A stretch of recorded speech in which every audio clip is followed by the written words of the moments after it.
Hey there, YouTube. Today I want to talk about finding the dot. So I do get the question a lot, and this is almost always from new shooters. Will be, hey, how do I find my dot? So like presenting the pistol, and I want to find the dot, and that is a dangerous idea. So why would I say it's not dangerous to your safety or anything? It's just it's can leave you in a bad place for your shooting. So what do I mean? Well, what you'll notice is that really good shooters, you can watch a USPSA match if you want to see generally pretty good shooters. You'll see the faster, better guys.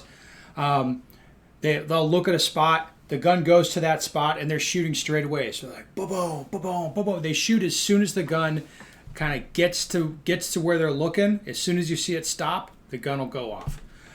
So what's happening is that person is very, very good at getting the dot to go where they want. But it doesn't work the way that you think it works if you're new at shooting.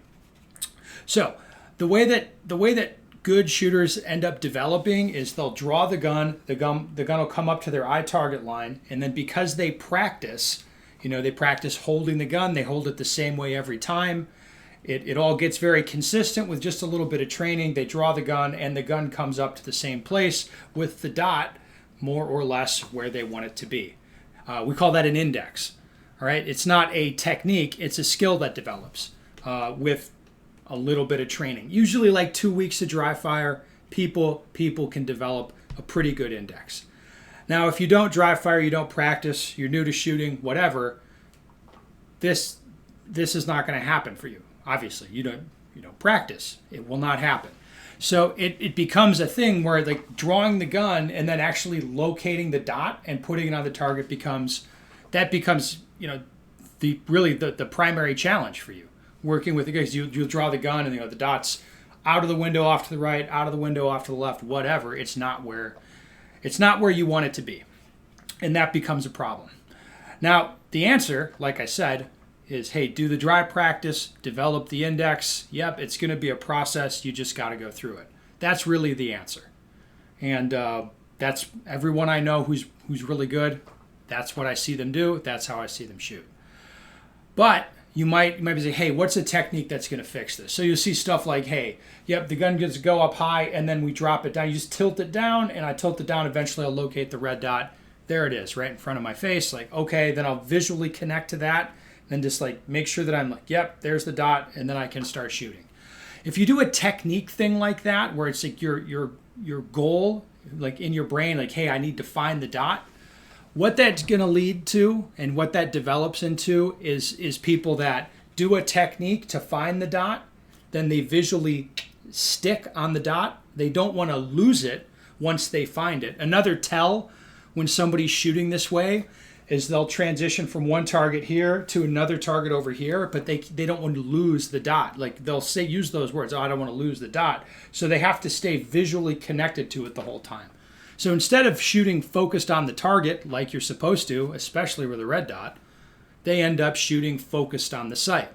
And it develops because of this problem. Like, oh, draw the gun. Oh, I have to find the dot. That's problem one. Find it. Yep. Visually connect to it. And now I don't want to let it go.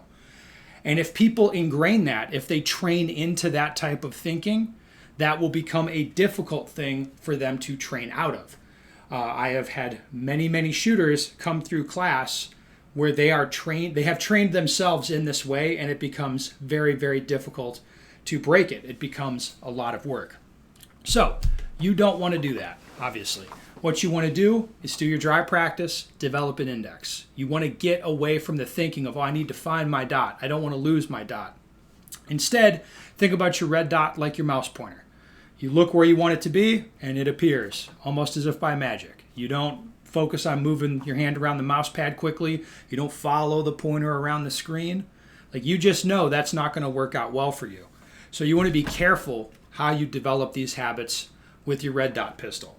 So if you need to learn how to find your dot, right, I strongly encourage you, do drive training, develop that index, try to avoid a technique fix, whatever it is, where it's like the most common one that you'll hear is like the gun just goes up over the target, somebody tilts it down until they see the red dot, and then what they end up doing is just staring at it the whole time.